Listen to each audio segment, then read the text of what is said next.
الحمد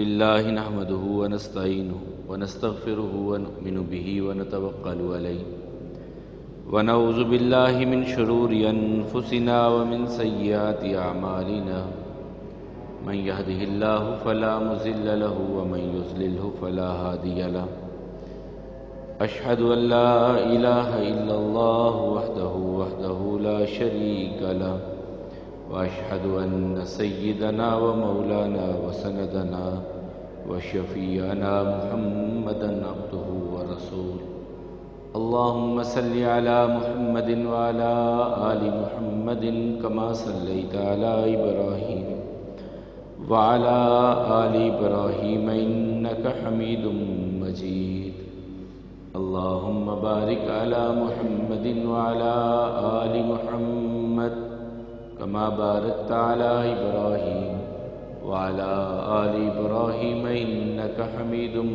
مجيد رب اشرح لي صدري ويسر لي أمري واحلل عقدة من لساني يفقهوا قولي اللهم انفعنا بما علمتنا وعلمنا ما ينفعنا وزدنا علما ربي أوزعني أن أشكر نعمتك التي أنعمت علي وعلى والدي وأن أعمل صالحا ترضاه وأصلح لي في ذريتي إني تبت إليك وإني من المسلمين أما بعد فإن خير الحديث كتاب الله وخير الهدي هدي محمد صلى الله عليه وسلم وشر الأمور محدثاتها وكل محدثة بدعة كل بدعة ضلالة والضلالة في النار أعوذ بالله السميع العليم من الشيطان الرجيم من حمده ونفخه ونفسه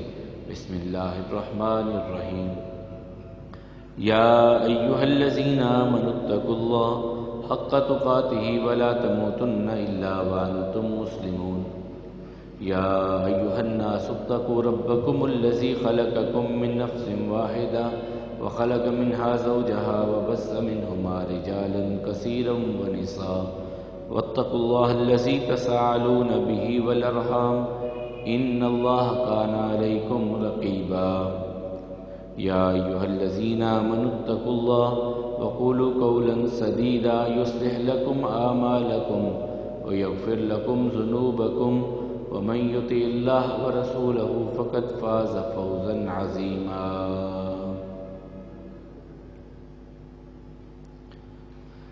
اللہ احکم الحاکمین کی بے پناہ حمد و ثنا کہ جس نے ہم سب کو انسان پیدا کیا، ہم سب کو قرآن کریم جیسی عظیم نعمت عطا فرمائی اور اپنے آخری حبیب علیہ الصلوۃ کا امتی بنایا۔ لاکھوں کروڑوں درود و سلام امام الانبیاء والمرسلین امام اعظم جناب محمد کریم علیہ تحیۃ و تسلیم پہ رحمت و مغفرت کی دعا صحابہ کرام، تابعین عظام، ائمہ مجتہدین اور مرحومین مسلمین کے لیے، پوری انسانیت کے لیے امن، ایمان اور ہدایت کی دعا کے بعد پچھلے خطبہ جمعہ میں ہم گفتگو کر رہے تھے حضرت ابوبکر صدیق رضی اللہ تعالی عنہ کے بارے میں کہ اللہ احکم الحاکمین نے اپنے پیارے حبیب علیہ السلام کی رفاقت کے لیے، ان کی ہم نشینی کے لیے، ان کی محفل کے لیے اور خاص طور پہ ہجرت کے موقع پر جب رسول اللہ صلی اللہ علیہ وسلم نے مکہ کو چھوڑ کے مدینہ میں اپنی سکونت اختیار کرنے کا ارادہ کیا، تو اس سفر میں رسول اللہ صلی اللہ علیہ وسلم نے ابوبکر رضی اللہ تعالیٰ عنہ کو اپنا رفیق سفر بنایا، انہیں ساتھ لے کے نکلے۔ مدینہ میں پہنچے ہیں تو مدینہ میں بھی آ کر کے رسول اللہ صلی اللہ علیہ وسلم کی ہر معاملے میں رفاقت، رسول اللہ صلی اللہ علیہ وسلم کے ساتھ ہر محفل میں، ہر مجلس میں ابو بکر رضی اللہ تعالیٰ عنہ موجود رہے۔ پھر اللہ تعالیٰ نے ایک اور سعادت دی کہ ابو بکر کی بیٹی سیدہ عائشہ رضی اللہ تعالیٰ عنہا رسول اللہ صلی اللہ علیہ وسلم کے نکاح میں آئیں اور قیامت تک کے آنے والے مومنین کی ماں کا رتبہ انہوں نے پایا۔ ابو بکر کی بیٹی سیدہ عائشہ رضی اللہ تعالیٰ عنہا رسول اللہ صلی اللہ علیہ وسلم کے نکاح میں آئیں اور قیامت تک کے لیے جتنے مومن آنے والے تھے ان سب کی ماں کا رتبہ پایا انہوں نے۔ اور ابو بکر رضی اللہ تعالیٰ عنہ جب اسلام کی سب سے پہلی لڑائی کا موقع آیا، جسے بدر کے نام پہ ہم جانتے ہیں، وہاں پر سب سے زیادہ ہائی سیکیورٹی کے لیے رسول اللہ صلی اللہ علیہ وسلم تھے۔ اس وقت سب سے زیادہ ہائی سیکیورٹی رسول اللہ صلی اللہ علیہ وسلم کی تھی، اور وہاں پر سب سے جری اور بہادر انسان کا انتخاب تھا کہ جو رسول اللہ صلی اللہ علیہ وسلم کی حفاظت کے لیے مقرر کیا جائے۔ تو وہ ایک ہی نگاہ میں جچا انسان تو وہ ابو بکر تھے۔ اس رات میں عریش بدر میں رسول اللہ صلی اللہ علیہ وسلم کی چوکیداری کے لیے رسول اللہ صلی اللہ علیہ وسلم کے ساتھ عریش بدر میں ابو بکر رضی اللہ تعالیٰ عنہ کو پہرے داری کی ذمہ داری سونپی گئی۔ پھر نبی کریم صلی اللہ علیہ وسلم کے ساتھ جتنے بھی معرکے پیش آئے، جن میں خود بنفس نفیس رسول اللہ صلی اللہ علیہ وسلم حاضر ہوتے رہے، کوئی ایک بھی معرکہ، کوئی ایک بھی لڑائی ایسی نہیں ہے بدر سے لے کر کے تبوک تک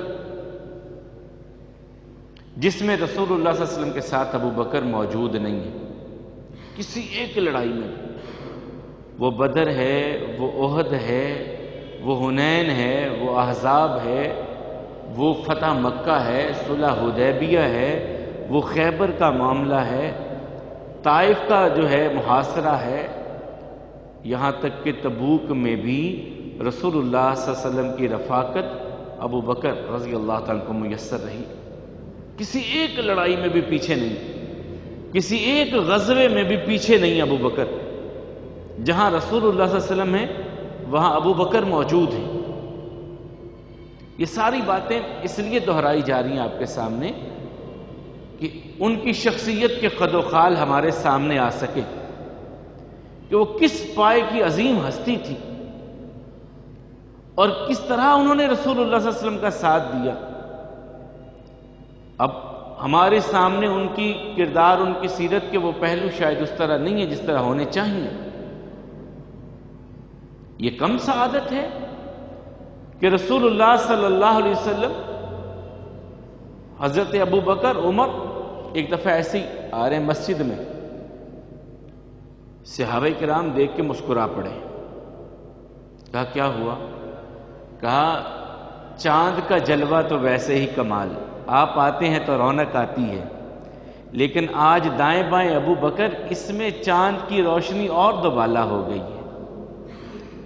تو رسول اللہ صلی اللہ علیہ وسلم نے فرمایا ہاں یہ سچ ہے، قیامت کے دن بھی ہم ایسے ہی ہوں گے، حوض کوثر پہ بھی ہم ایسے ہی ہوں گے، جس طرح میرے دائیں بائیں ابو بکر و عمر ہیں، قیامت کے دن بھی ہم ایسے ہی ہوں گے۔ تو یہ بڑی عظیم رفاقت ہے، بڑی عظیم رفاقت۔ اور جب بھی کوئی موقع آتا تو رسول اللہ صلی اللہ علیہ وسلم کہتے ہیں ہاں میں نے، ابو بکر نے، عمر نے ایسے کیا، میں نے یہ کیا، ابو بکر نے کیا، عمر نے ایسا کیا، میں اس بات پر ایمان لایا، ابو بکر اور عمر اس بات پر ایمان لائے۔ ابو بکر موجود ہیں یا نہیں موجود، رسول اللہ صلی اللہ علیہ وسلم ان کی طرف سے خود اعلان کر دیتے کہ ابو بکر بھی اس بات پہ ایمان لائے ہیں۔ اور ایک بار حضرت انس ابن مالک رضی اللہ تعالیٰ عنہ کہتے ہیں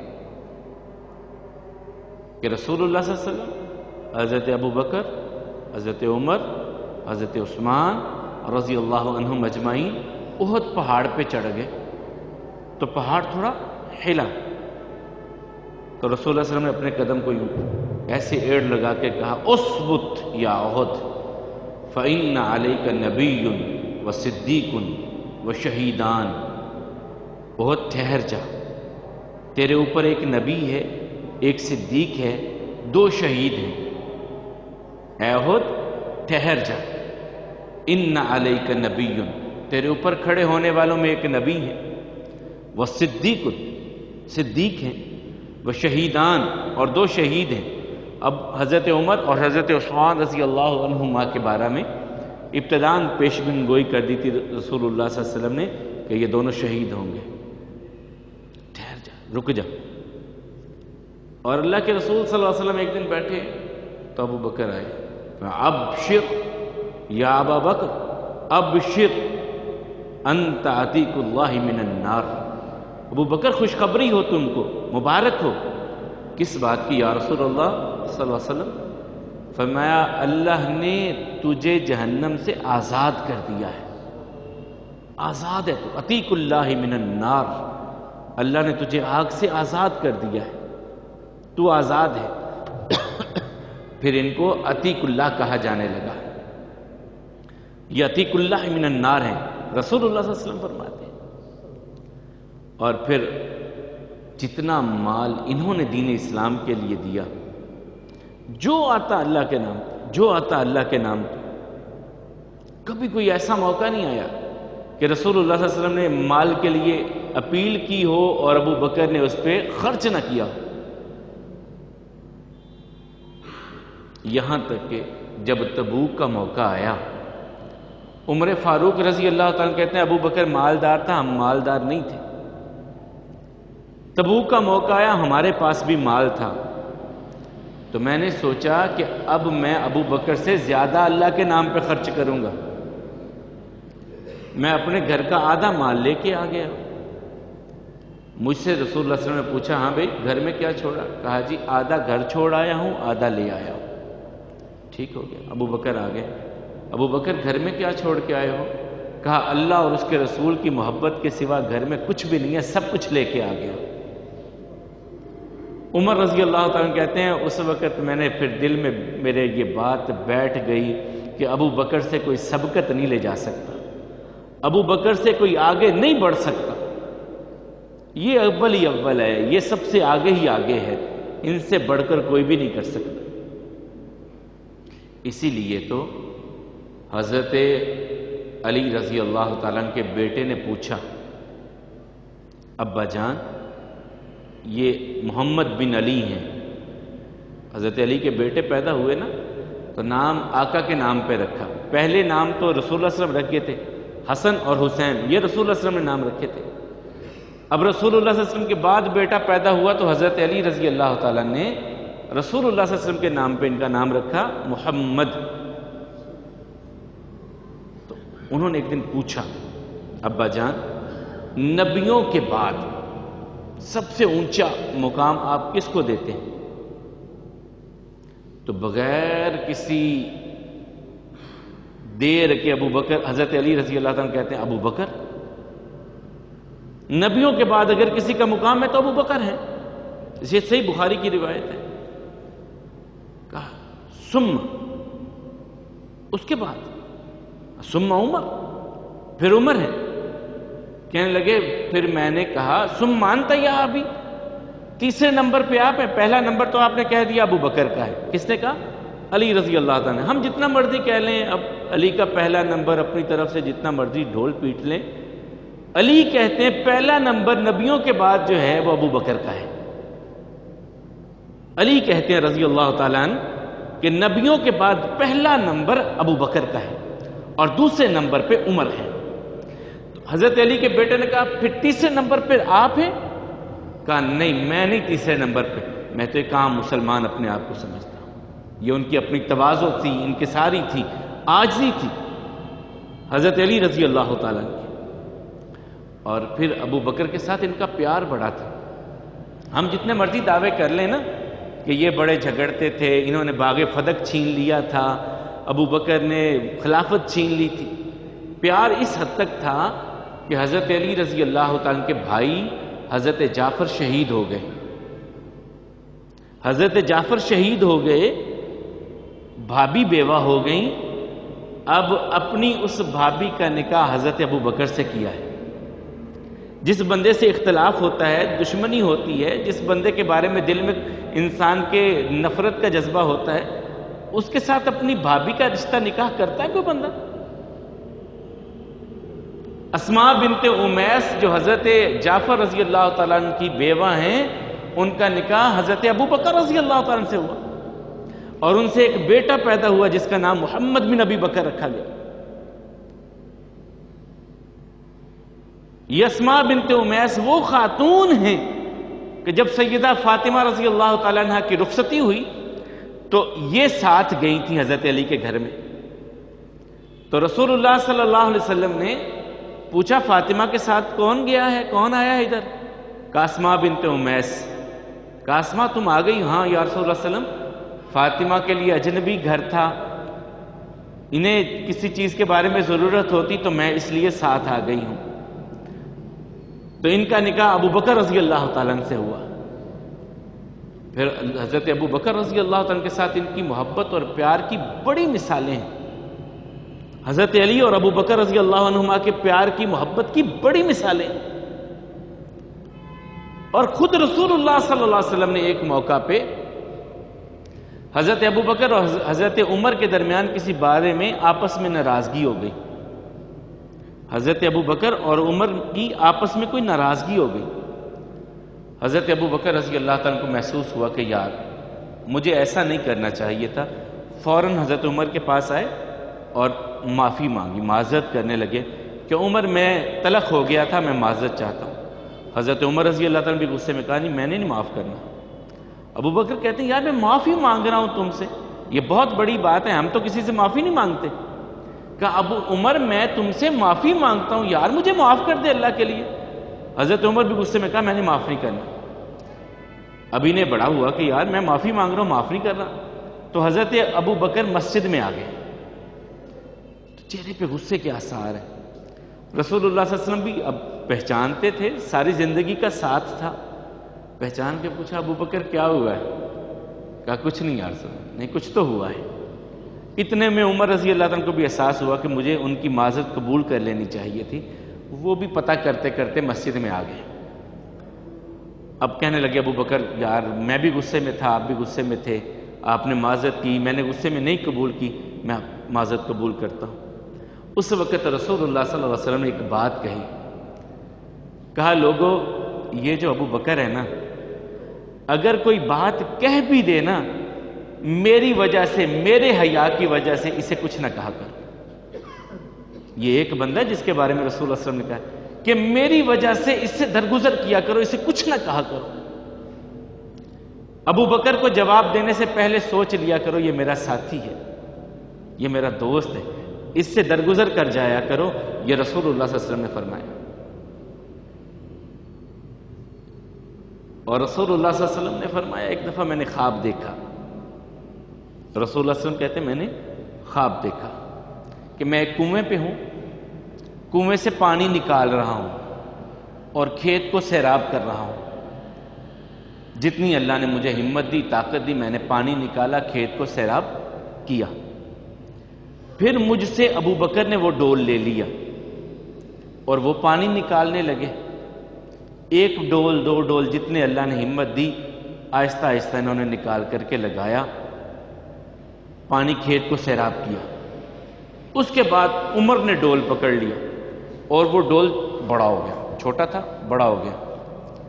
میں نے ایسا طاقتور بندہ نہیں دیکھا جو کنویں سے ڈول یوں پانی کے نکال کے کھیت کو سیراب کرتا ہو، میں نے ایسا بندہ نہیں دیکھا جیسا عمر کر رہے تھے، یہاں تک کہ کھیت پورا پانی سے بھر گیا۔ اونٹوں والوں نے اپنے اونٹوں کو سیراب کر لیا، پانی کی مشکیں بھر لیں، کھیت کے کناروں سے پانی باہر آنے لگا۔ یہ میں نے خواب دیکھا۔ صحابہ کرام نے پوچھا یا رسول اللہ صلی اللہ علیہ وسلم اس کی تعبیر بھی بتا دیجئے۔ کہ اس کی تعبیر دین ہے، جتنی اللہ نے مجھ کو ہمت دی میں پھیلاؤں گا، پھر ابو بکر آئیں گے، پھر عمر پھیلا دیں گے دین کو، دنیا کے کناروں تک لے جائیں گے دین کو۔ یہ ابو بکر جنہیں صدیق بھی آقا کہتے ہیں، عتیق بھی آقا کہتے ہیں، جن کی محفل، جن کی مجلس، جن کی صحبت رسول اللہ صلی اللہ علیہ وسلم کے ساتھ ہے، جن کے بارے میں اللہ تعالیٰ کہتے ہیں ثانی الاثنین اذ ہما فی الغار اذ یقول لصاحبہ لا تحزن ان اللہ معنا فانزل اللہ سکینتہ علیہ۔ اللہ کہتے ہیں میں نے ابو بکر کے دل کو سکون عطا کر دیا، میں نے ابو بکر کے دل کو اطمینان عطا کر دیا، میں نے ابو بکر کے دل کو ایمان عطا کر دیا۔ الذی جاء بالصدق وصدق بہ، وہ جو نبی کریم صلی اللہ علیہ وسلم لائے سچائی کے ساتھ، ابو بکر اس سچائی کی تصدیق کرنے والے بن گئے، اس سچائی کی تصدیق کرنے والے ابو بکر بنے۔ اللہ کے رسول صلی اللہ علیہ وسلم جب دنیا سے رخصت ہونے لگے، بیمار ہوئے، اس بیماری میں حبیب خدا صلی اللہ علیہ وسلم نے مغرب کی نماز آخری پڑھائی ہے جمعرات کے دن، ربیع الاول میں جمعرات کے دن مغرب کی نماز پڑھائی ہے، تو مغرب کے بعد بخار شدید ہو گیا، شدید بخار میں گھر چلے گئے، اور عشاء کا وقت ہو گیا۔ عشاء کے وقت میں حضرت عائشہ رضی اللہ عنہ سے پوچھا اصلی الناس، لوگوں نے نماز پڑھی؟ لا یا رسول اللہ صلی اللہ علیہ وسلم، نہیں اللہ کے رسول صلی اللہ علیہ وسلم، وہ تو انتظار کر رہے ہیں کہ آپ آئیں گے تو نماز پڑھائیں گے۔ رسول اللہ صلی اللہ علیہ وسلم اچھا، میرے لیے ٹب میں برتن میں پانی ڈالو، میں نہا لوں، بخار کم ہو تو مسجد جا کے نماز پڑھاؤں۔ ٹب میں پانی ڈالا، غسل کیا، غسل کر کے جانے لگے، لیکن کمزوری کی وجہ سے نہیں جا سکے۔ پھر دوبارہ پوچھا لوگوں نے نماز پڑھی؟ نہیں جی انتظار کر رہے ہیں۔ پھر غسل کیا، پھر جانے لگے، لیکن کمزوری اتنی کہ مسجد تک آنا مشکل ہو گیا۔ 3 بار غسل کیا رسول اللہ صلی اللہ علیہ وسلم نے، تینوں بار مسجد آنے کا ارادہ کیا تو نہیں آ پائے۔ پھر کہا مرو ابا بکر فلیصلی بالناس، اب میرے بعد مصلی کا جو وارث بنے گا، میرے بعد مصلی پہ جو کھڑا ہوگا وہ ابو بکر ہوگا، اسے کہو کہ نماز پڑھا دیں لوگوں کو۔ بہت سارے صحابہ موجود ہیں، عباس موجود ہیں جو نبی کریم صلی اللہ علیہ وسلم کے چچا ہیں، علی موجود ہیں جو رسول اللہ صلی اللہ علیہ وسلم کے داماد بھی ہیں، چچا کے بیٹے بھی ہیں، ابو عبیدہ بن جراح موجود ہیں جنہیں امین حاضی الامت کہا۔ کتنے صحابہ موجود ہیں، زبان اطہر پہ ایک نام آیا مرو ابا بکر فلیصلی بالناس، میرے بعد میرے مصلی پہ اگر کوئی کھڑا ہو سکتا ہے تو ابو بکر ہے، یہ امامت اس کی سپرد کی جائے گی۔ ہم اذانوں میں جتنا مرضی کہہ دیں کہ علی خلیفۃ بلا فصل ہے، لیکن رسول اللہ صلی اللہ علیہ وسلم کیا کہتے ہیں؟ مرو ابا بکر فلیصلی بالناس، لوگوں سے ابو بکر سے کہو کہ لوگوں کو نماز پڑھا۔ حضرت عائشہ کہتی ہیں یا رسول اللہ صلی اللہ علیہ وسلم ابو بکر بڑے نرم دل ہیں، عشاء کی نماز ہے، پڑھنا پڑے گا، قرات کرنی ہے، تلاوت کرنی ہے عشاء کی نماز میں، تو ابو بکر نرم دل ہیں، آپ کی جگہ پہ کھڑے ہوں گے تو تلاوت نہیں کر پائیں گے، رو پڑیں گے۔ آپ عمر کو کہہ دیں، کسی اور کو کہہ دیں نماز پڑھا دیں۔ تو رسول اللہ صلی اللہ علیہ وسلم فرمایا اللہ بھی انکار کرتا ہے، میں بھی انکار کرتا ہوں، مومن بھی انکار کرتے ہیں، ابو بکر کی موجودگی میں مصلی پہ کوئی اور کھڑا ہو یہ نہیں ہو سکتا۔ ابو بکر سے کہو کہ لوگوں کو نماز پڑھائیں، 1 دن 2 دن 3 دن، جمعرات سے عشاء کی آغاز ہوتا ہے، جمعہ کا دن، ہفتے کا دن، اتوار کا دن، سوموار کے دن اللہ کے رسول صلی اللہ علیہ وسلم اس دنیا سے رخصت ہوئے، اور سوموار کی فجر کی نماز آخری نماز تھی جو رسول اللہ صلی اللہ علیہ وسلم کے لیے اس دنیا میں آئی۔ فجر کی نماز ابو بکر پڑھا رہے ہیں، صحابہ پیچھے کھڑے نماز پڑھ رہے ہیں۔ رسول اللہ صلی اللہ علیہ وسلم نے حضرت عائشہ رضی اللہ عنہ کے حجرے میں کھڑے ہوئے پردہ ہٹایا، صحابہ کرام کو محسوس ہوا کہ شاید رسول اللہ صلی اللہ علیہ وسلم آنے لگے ہیں، لیکن رسول اللہ صلی اللہ علیہ وسلم نے اشارے سے کہا بھئی نماز مکمل کرو، نماز مکمل کرو، مسکرا پڑے، یہ میری ساری تربیت ہے، یہ میں ساری تربیت ہے، یہ دین کی روشنی میں آنے والے لوگ ابو بکر کے پیچھے کھڑے ہو کے نماز پڑھ رہے ہیں۔ رسول اللہ صلی اللہ علیہ وسلم نے آخری نظارہ یہ دیکھا اور اپنے حجرے میں چلے گئے، اپنے حجرے میں چلے گئے، اور ایک اعلان کیا تھا رسول اللہ صلی اللہ علیہ وسلم نے۔ حضرت ابو سعید الخدری رضی اللہ تعالیٰ عنہ کہتے ہیں ایک دن بیٹھے بیٹھے تذکرہ ہو رہا تھا جنت کا اور جنت کے مقامات کا، درجات کا، تو رسول اللہ صلی اللہ علیہ وسلم فرماتے ہیں جنت میں اتنے اتنے اونچے درجے ہیں کہ نیچے درجے والے جب اوپر والوں کو دیکھیں گے تو ایسے نظر آئے گا جیسے ستارے ہیں۔ اوپر جو بڑے درجات والے ہیں جنت میں، وہ نیچے درجے والے کو ایسے نظر آئیں گے جیسے ستارے چمکتے ہوئے تم آسمانوں پہ دیکھتے ہو۔ اور ساتھ ہی کہا کہ ان فیہم ابو بکر و عمر، وہ جو ستارے تم دیکھو گے نا اونچے افق پہ، جنت کے افق پہ، وہ ابو بکر و عمر ہوں گے۔ وہ جو بڑے ستارے تم دیکھو گے وہ ابو بکر و عمر ہوں گے۔ یہ رسول اللہ صلی اللہ علیہ وسلم ان کے بارے میں پہلے سے کہہ رہے ہیں۔ اب شور ہمارے ہیں کہ خلیفہ بلا فصل نہیں تھے۔ خلیفہ بلا فصل جب آقا نے اپنے مصلی پہ کھڑا کر دیا تو خلیفہ بلا فصل کوئی پیچھے بات رہ گئی؟ جب خود رسول اللہ صلی اللہ علیہ وسلم نے ابو بکر رضی اللہ عنہ کو اپنے مصلی پہ کھڑا کر دیا تو خلیفہ بلا فصل ابو بکر بنتے ہیں نبی کریم صلی اللہ علیہ وسلم کے بعد۔ اور یہی ہوا ابو بکر رضی اللہ تعالیٰ عنہ کے بعد خلیفہ جب بنے، سقیفہ بنی ساعدہ، بڑی باتیں ہوتی ہیں، ایک صحابی بھی انکار کرنے والا نہیں ہے ابو بکر کی خلافت کا، وہ بات لمبی ہو جائے گی۔ سب نے قبول کیا۔ اگلے دن مسجد میں آ کر کے پہلا خطبہ ابو بکر رضی اللہ تعالیٰ نے جو دیا، اور یہ تو خود امیدوار ہی نہیں تھے، کہا یہ ابو عبیدہ بن جراح ہیں، یہ عمر فاروق ہیں، دونوں میں سے کسی ایک کو خلیفہ بنا لو۔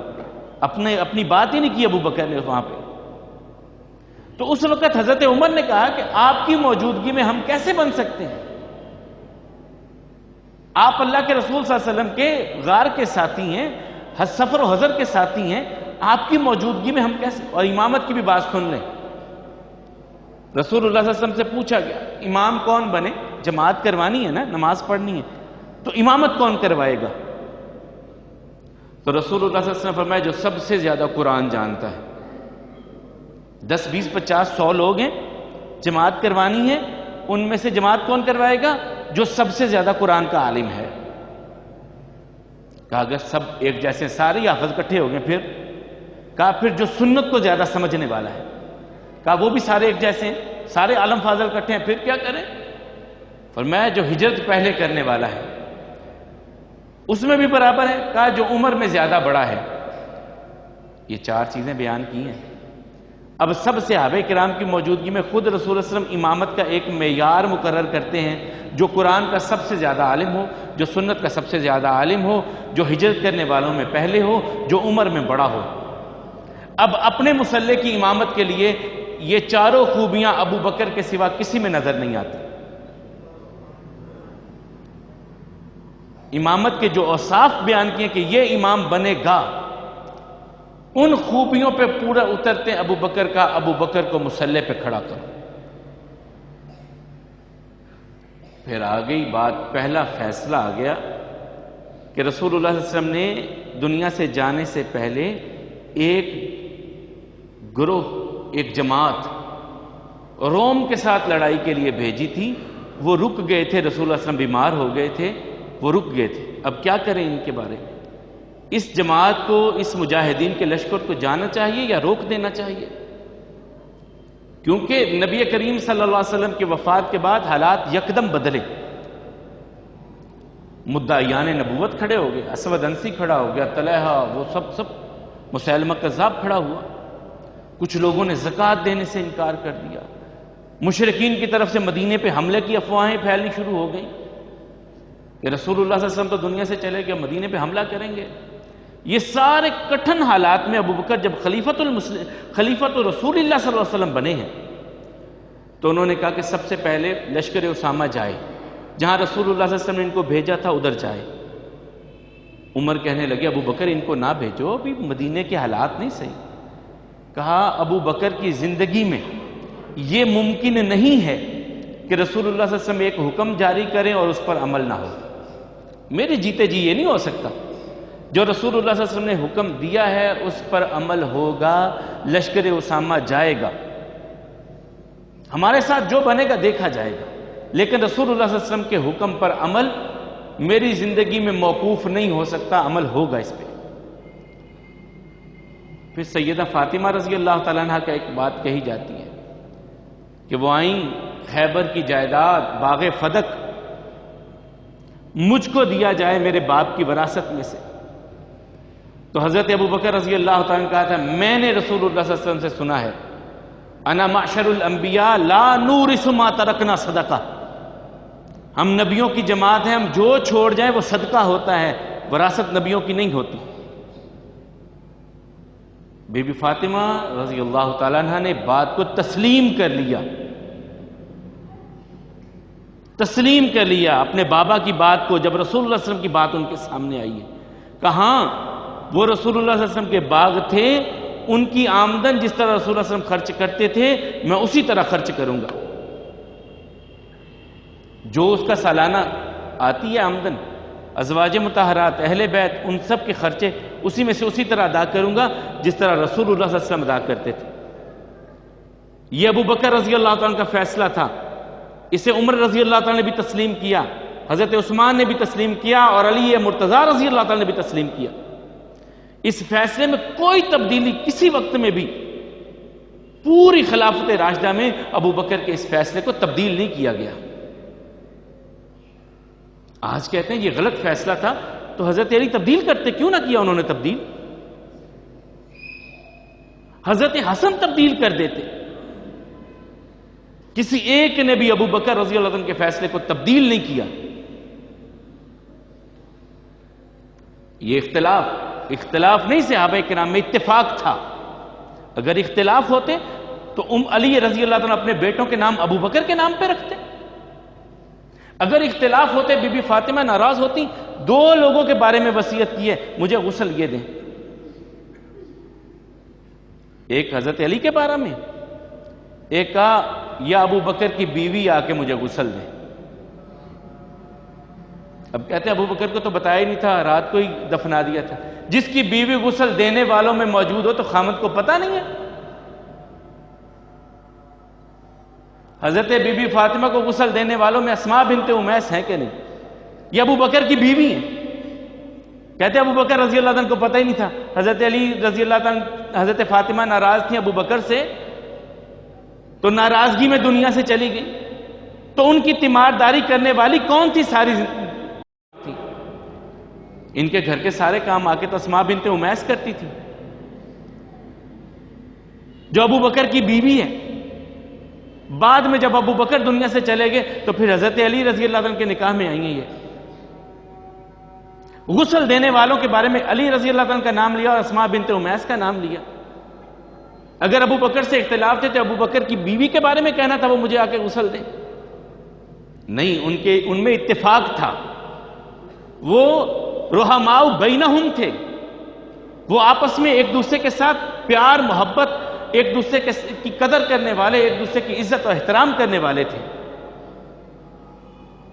تبھی تو جب حضرت ابو بکر رضی اللہ تعالیٰ دنیا سے رخصت ہوئے تو سب سے پہلے جب حضرت علی کو پتہ چلا کہ انا للہ و انا الیہ راجعون، اور ساتھ ہی کہا کہ میں نے ان جیسا کوئی نہیں دیکھا جس نے رسول اللہ صلی اللہ علیہ وسلم کی رفاقت کا حق ادا کیا۔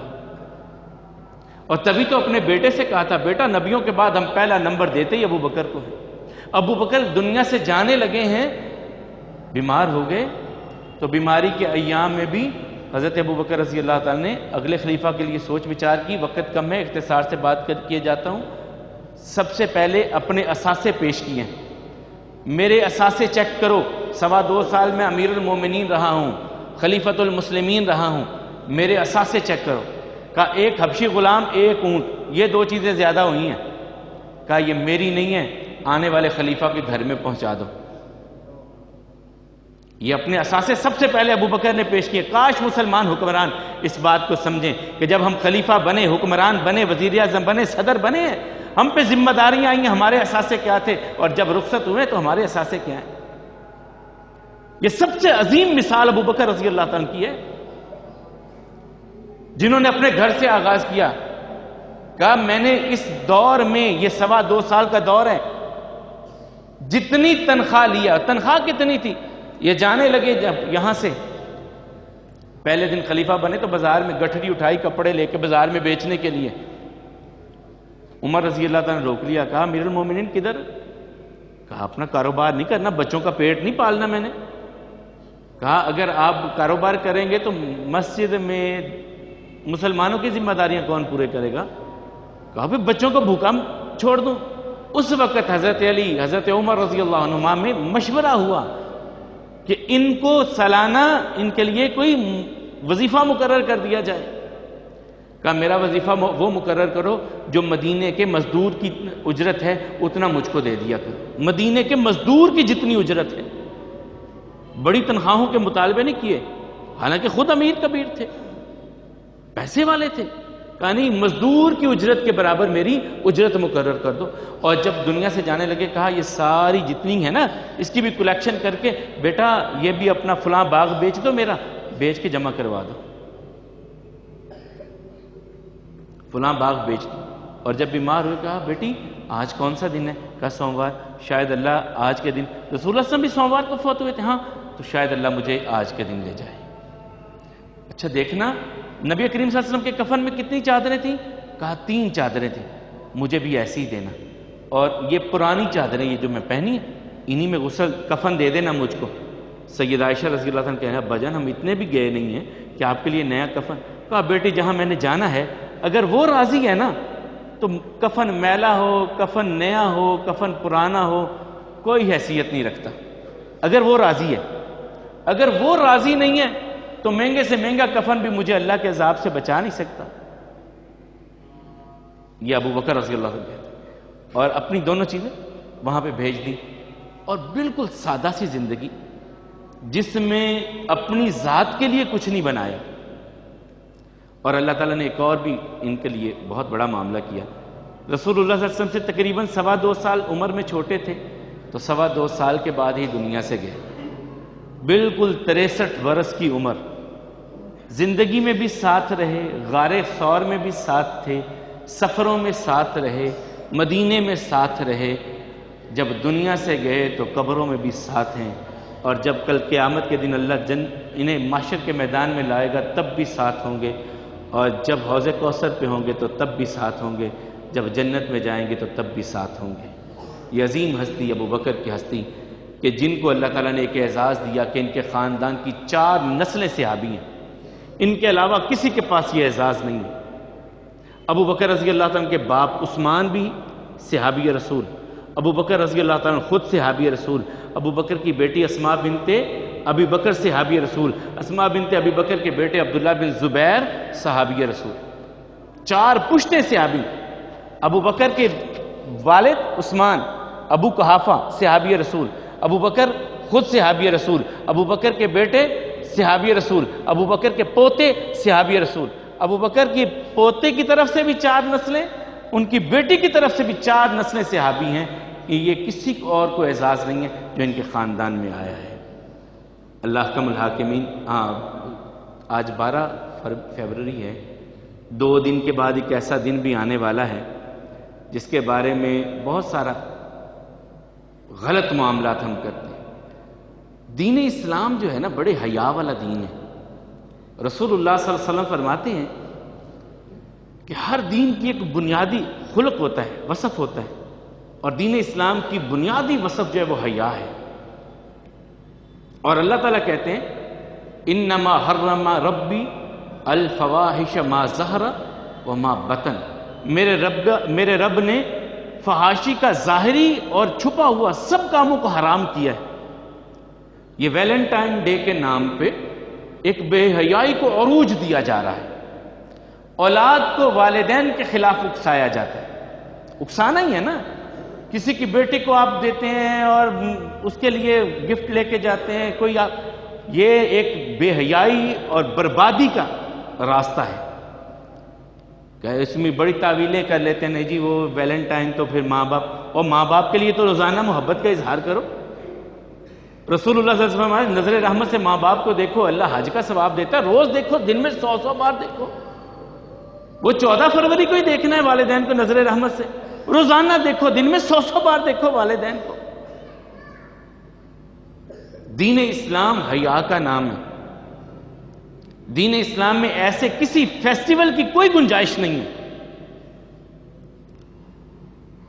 اور یہ بیٹیاں کن کی بیٹیاں ہیں؟ یہ محمد رسول اللہ صلی اللہ علیہ وسلم کی بیٹی ہیں۔ کیا ان کو اس بارے میں حیا نہیں آتی؟ ہم کس پاک نبی کی بیٹی ہیں؟ کن کی امتی ہیں ہم؟ یہ خیال بیٹوں کو نہیں آتا کہ ہم تو اشہد اللہ الہ الا اللہ اشہد ان محمد عبدہ و رسول کہنے والے۔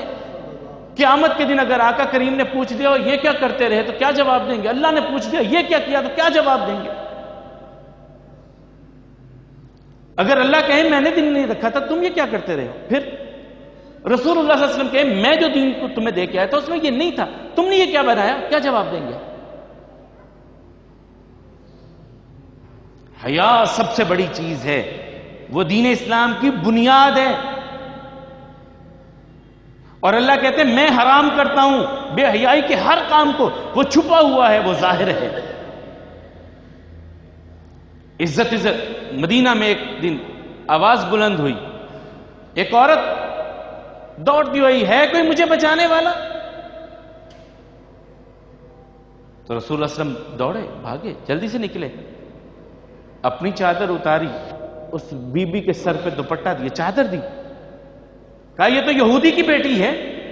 کہا بیٹی بیٹی ہوتی ہے، کسی کی بھی ہو، بیٹی بیٹی ہوتی ہے، ہم ان کے امتی ہیں۔ حیا اپنی نظروں میں پیدا کیجئے۔ زندگی کا کیا پتا سانسیں کب تھم جائیں، کب سانسوں کا سلسلہ موقوف ہو جائے، رک جائے۔ اللہ نے آپ کے لیے جائز امور رکھے ہیں، نکاح کو آسان کیجئے، آسان کرتے جائیے نکاحوں کو۔ بدقسمتی ہے ہماری، ہم نے نکاح کو بڑا مشکل کر دیا ہے، جس کی وجہ سے اس بے حیائی کے بہت سارے عناصر پھیلتے چلے جا رہے ہیں۔ رنگینیاں دکھا کر کے انسانوں کو اللہ کے راستے سے ہٹایا جاتا ہے۔ اللہ احکم الحاکمین ہم سب کو حیا والی ایمان والی زندگی عطا فرمائے، ہماری بچیوں کی اللہ حفاظت فرمائے۔ اللہ احکم الحاکمین انہیں بھی حیا والی ایمان والی زندگی نصیب فرمائے۔ وہ سمجھ لیں کہ ہمارے لیے آئیڈیل سیدہ خدیجہ ہیں، سیدہ عائشہ ہیں، سیدہ حفصہ ہیں، سیدہ فاطمہ ہیں، سیدہ زینب، ام کلثوم اور رقیہ ہمارے لیے آئیڈیل ہیں۔ ہمارے لیے آئیڈیل اور کوئی نہیں ہے، ہمارے لیے یہ پاک ترین ہستیاں آئیڈیل ہیں۔ بچوں کے لیے ہمارے لیے آئیڈیل محمد رسول اللہ صلی اللہ علیہ وسلم ہیں، ابو بکر ہیں، عمر ہیں، علی ہیں، عثمان ہیں، حسن ہیں، حسین ہیں، رضی اللہ عنہم اجمعین۔ یہ ہمارے لیے آئیڈیل ہیں۔ اپنی آئیڈیالوجی کو ان پہ فوکس کیجئے۔ اللہ احکم الحاکمین پریشان حال لوگوں کی پریشانیوں کو دور فرمائے، تنگ دستوں کی تنگ دستی کو دور فرمائے، مقروضوں کو قرض کے بوجھ سے نجات عطا فرمائے۔ اللہ احکم الحاکمین جتنے مسلمان بیمار ہیں گھروں میں، اسپتالوں میں، ان کے امراض کسی بھی نوعیت کے ہیں، سب کو شفائے کامل عاجل نصیب فرمائے۔ جن کی اولاد ہے والدین کی آنکھوں کی ٹھنڈک بنائے، جن کی اولاد کی نعمت سے جو محروم ہیں اللہ احکم الحاکمین انہیں نیک صالح اولاد عطا فرمائے۔ اللہ احکم الحاکمین ہمارے بہن بھائی دوست رشتہ دار جو بھی اس دنیا کو چھوڑ کے آپ کی بارگاہ میں پہنچ چکے، خصوصاً دعا کیجیے۔ ہماری اس مسجد کی نمازی بی بی تھیں، پچھلے چند دن پہلے وہ فوت ہوئیں، بھائی عبد المجید کی اہلیہ، اور میرے استاد محترم اور اس مسجد کے پرانے خطیب حافظ فیاض احمد صاحب، ان کے والد آج فوت ہوئے، ان کے لیے خصوصی دعا کیجیے۔ اللہ ان سب مرحومین مسلمین کی مغفرت فرمائے۔ اللہ احکم الحاکمین ان سب کو اپنے جوار رحمت میں جگہ عطا فرمائے، کمیوں کوتاہیوں سے درگزر فرمائے، سب کی قبروں کو بقائے نور بنائے، سب کی قبروں کو جنت کا باغیچہ بنائے۔ مالک و مولا ان سب کو اپنی رحمت کے ساتھ قبر کے عذاب سے اپنی رحمت کی پناہ عطا فرمائے۔ اقول قولی ھذا والحمد للہ، استغفر اللہ لی ولکم ولسائر المسلمین۔